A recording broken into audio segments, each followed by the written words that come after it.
రైతులకు సరిపడే యూరియాను అందించాలని సిపిఐ రాష్ట్ర మాజీ కౌన్సిల్ సభ్యులు బట్టు దయానంద్ రెడ్డి పేర్కొన్నారు. శనివారం ఆయన విలేకరులతో మాట్లాడుతూ కేంద్ర రాష్ట్ర ప్రభుత్వాలు రైతుల పక్షాన పనిచేయాలన్నారు. రైతు సంక్షేమమే ప్రభుత్వ లక్ష్యం కావాలన్నారు. ప్రస్తుత వర్షాకాలం కురవడం, పంటలకు ఎరువులు వేయడం జరుగుతుందన్నారు. రైతులు నిత్యం యూరియా కోసం రోడ్డెక్కి నిరసనలు చేయాల్సిన పరిస్థితి రావటం దారుణమన్నారు.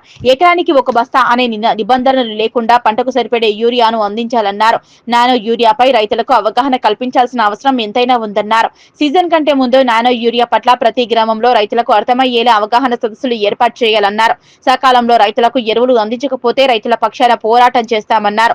సమావేశంలో సిపిఐ మండల కార్యదర్శి భిక్షపతి తదితరులు పాల్గొన్నారు. యూరియా కొరతతో రైతాంగం తీవ్రమైనటువంటి ఇబ్బందులు పడతా ఉన్నారు. వాస్తవంగా ఇటు కేంద్ర రాష్ట్ర ప్రభుత్వాలు రెండూ కలిసి రైతాంగానికి ఇబ్బంది కలిగిస్తున్నటువంటి పరిస్థితి అందరం కూడా అర్థం చేసుకోవాల్సిన అవసరం ఉంది. కేంద్రం కూడా ఇవ్వాల్సినటువంటి కోటా ఇవ్వకపోవడం, అలాగే రాష్ట్ర ప్రభుత్వం కూడా ఆ కోటాను సాధించడంలో సఫలం కాకపోవడమే ఇవాళ రైతులకు ఈ రకమైనటువంటి ఇబ్బంది ఏర్పడింది. రైతులు ముఖ్యంగా వ్యవసాయం మీద ఆధారపడినటువంటి మన ప్రాంత రైతాంగం అంతా సహజంగానే మరి యూరియా అలవాటు ఎక్కువగా ఉన్నది. అది కొంత వాస్తవాలు ఆలోచించినప్పుడు కొంత భూసారంలో డిఫరెన్స్ వస్తుంది అనేది తెలిసిందే. అయినా రాష్ట్ర ప్రభుత్వము రైతుల్ని అవగాహన పెంచడంలో ఫెయిల్ అవడమే ఇప్పుడు ప్రధానంగా ఇది కొట్టొచ్చినట్టు కనిపిస్తున్నటువంటి బాధ. రైతులందరికీ కూడా యూరియా అందించాల్సినటువంటి అవసరం ఉంది. లేనట్లయితే మరి వ్యవసాయ రంగంలో ముఖ్యంగా పంటలపైన తీవ్రమైనటువంటి ప్రభావం పడే పరిస్థితి ఉన్నది. ఎందుకంటే వర్షాకాలం కూడా అదే పద్ధతులలో కురుస్తూ ఉన్నది.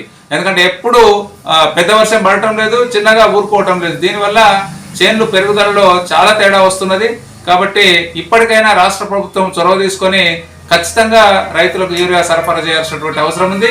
రానున్న సంవత్సరము ఏప్రిల్ మే నుంచే రైతాంగాన్ని చైతన్యపరిచి ఈ నానో యూరియా వాడకాన్ని పెంచేటట్టుగా, ఈ యూరియా వాడకాన్ని తగ్గించేటట్టుగా రైతుల్ని చైతన్యపరచాల్సినటువంటి అవసరం ఉంది అని చెప్పని తెలియజేస్తూ, వెంటనే రైతులు పడుతున్నటువంటి ఈ బాధను తొలగించడానికి తక్షణమే యూరియా సరఫరాను పెంచి రైతులను ఆదుకోవాల్సినటువంటి అవసరం ఉంది అని చెప్పని భారత కమ్యూనిస్ట్ పార్టీగా మేము డిమాండ్ చేస్తా ఉన్నాం.